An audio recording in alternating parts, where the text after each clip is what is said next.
தாய்மார்களே, பெரியவர்களே, என் உயிரினும் மேலான அன்பு உடன்பிறப்புகளை, நம்ம எல்லாம் ஆளாக்கிய அறிஞர் அண்ணா அவர்களது மறைவுக்கு அவரது வழி நின்று எனது தலைமையில் நடைபெற்ற திராவிட முன்னேற்ற கழகத்தின் ஆட்சி ஏழையின் சிரிப்பில் இறைவனை காண்போம் என முழக்கத்துடன் தமிழ்நாட்டிற்கும் தமிழ்நாட்டு மக்களுக்கும் ஆற்றிய துண்டுகளும் சாதனைகளும் ஏராளம் ஏராளம்.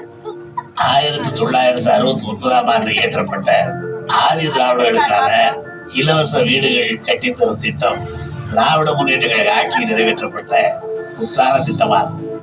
ஏறத்தாழ 15 ஆண்டுகளாக தமிழ் மக்களும் தமிழ்நாட்டு அரசும் ஒன்றிய அரசிடம் இடைவிடாது கேட்டுக்கொண்டிருந்த சேலம் இரும்பு உருக்காலை திட்டம் நனவாகி 1970ஆம் ஆண்டு செப்டம்பர் திங்கள் 6ஆம் நாள் எனது தலைமையில் அன்றைய பிரதமர் இந்திரா காந்தி அம்மையார் அவர்கள் சேலம் இரும்பு உருக்காலைக்கு அடிக்கல் நாட்டினார். 1971-72ஆம் ஆண்டுகளில் தமிழ்நாட்டின் அனைத்து கிராமங்களையும் பிரதான சாலையுடன் இணைக்கும் இணைப்பு சாலைகள் அமைப்பு திட்டமும் அனைத்து கிராமங்களிலும் மின் விளக்குகள் நிறுவும் திட்டமும் இயற்றப்பட்டு எல்லா கிராமங்களுக்கும் மின் வசதி செய்து தரப்பட்டு மின் விளக்குகள் நிறுவப்பட்டன. மேலும் சுமார் 10,000 காலனி வீடுகளுக்கு மின்சார வசதி செய்து தரப்பட்டது.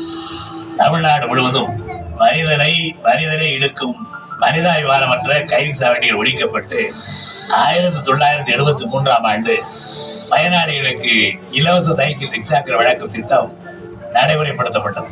விவசாயத்திற்காக பயன்படுத்தப்படும் மின்சார பம்பு செட்டுகளுக்கு இலவச மின்சாரம் வழங்கும் திட்டம் 1990ஆம் ஆண்டு நடைமுறைப்படுத்தப்பட்டு அதன் மூலம் 16 லட்சம் சிறிய பெரிய விவசாயிகள் பயனடைவார்கள் என்றும் அறிவிக்கப்பட்டது.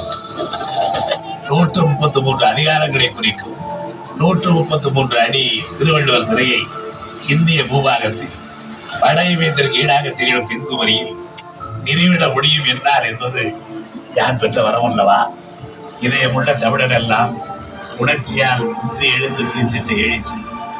ஆம், முக்கடலும் தம் அலைதழால் முத்தமிட்டு மயக்கும் குமரி கடற்கரையில் முப்பால் யாத்த ஞான தமிழையின் திருவள்ளுவருக்கு பின்முட்டும் சிறை வெடித்து அதை திறந்து வைக்கும் வாய்ப்பு அமைந்தது. அந்த வாய்ப்பு என் வாழ்நாளில் என் நினைப்புக்கும் உழைப்புக்கும் கிடைத்த வரமல்லவா?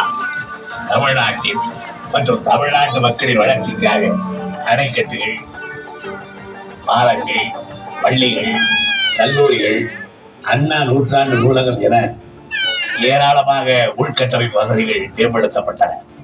மேலும் சமூக மேம்பாட்டிற்காக முற்போக்கு சட்டங்கள், மக்களை முன்னேற்ற திட்டங்கள் என தமிழ்நாட்டை வளம் குளிக்க செய்யும் வண்ணம் பல சாதனைகளை எனது தலைமையிலான கழக அரசு சாதித்துள்ளது.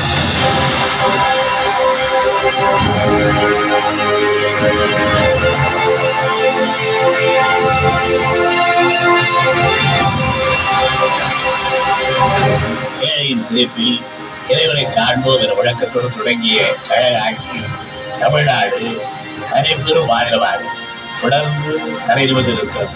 இதை எண்ணி நான் பெருமை கொள்கிறேன், பெருமகிழ்ச்சி அடைகிறேன்.